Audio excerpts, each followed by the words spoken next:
Protecting your mental health is a top concern in these very difficult times. News 3 wants to get your questions answered about dealing with stress and anxiety.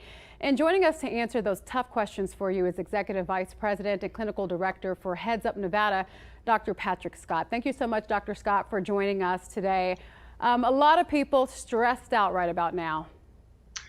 Yeah, and I want to emphasize that that's a normal response to what's going on. A lot of times, particularly as this rages on, people think that they should be feeling normal, and this is not a normal time. And to have some stress, some anxiety, worry, fear, nervousness, all very normal, and all will pass as we evolve through this crisis.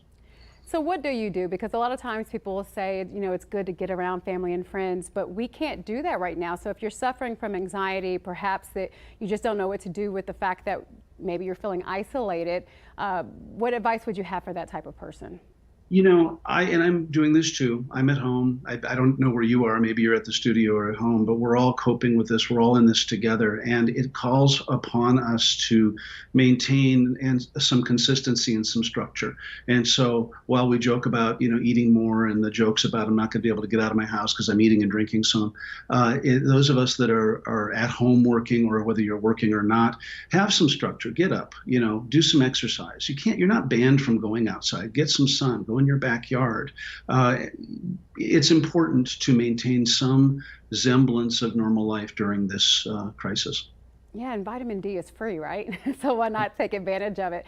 All right, so I'm sure you might have seen our mayor going out to the national publications, going out to the national media, talking about how she wants us to open up. Some people, though, who may be going back to work, who knows when, are saying that they're kind of scared of the idea of going back into the casinos or just going back into their office. What would you say to them?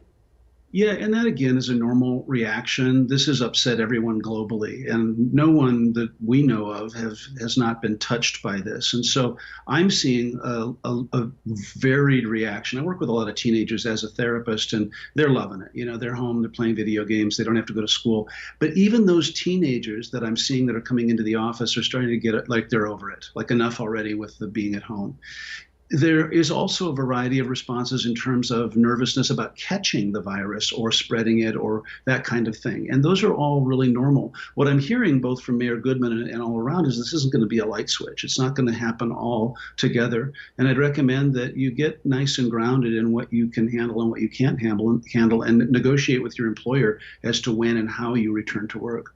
Right, and then the other thing is that, for those who are out of work, not only are you dealing with the isolation we talked about before, you're dealing with the fear you just mentioned about possibly getting the virus, but now you're worried about your finances because you're not bringing any money in. What would you say to those folks?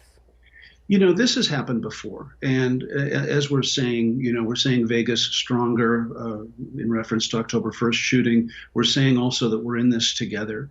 And it's going to call upon all of us to pull together. And so I have a number of resources that I'll be sharing in subsequent spots about resources. I was so touched to see Three Square partner with Palace Station, some of the station casinos, and they're doing a food bank and meals. And so go online. I won't get too specific today, but go online. There are a lot of resources for food banks, food. Certainly we hear about the stimulus packages. I haven't gotten my check yet, but that's happening. And this will end, and this too shall pass. Managing ourselves through it is, of course, the biggest challenge. Right, that's what my grandmother always says, this too shall pass. We've seen some crises before, and we will make it through yet again. Thank you so much, Doctor, for joining us. And again, we'll talk to you tomorrow as well, the mental health folks over there at HeadsUp Nevada. Thank you so much, Dr. Scott.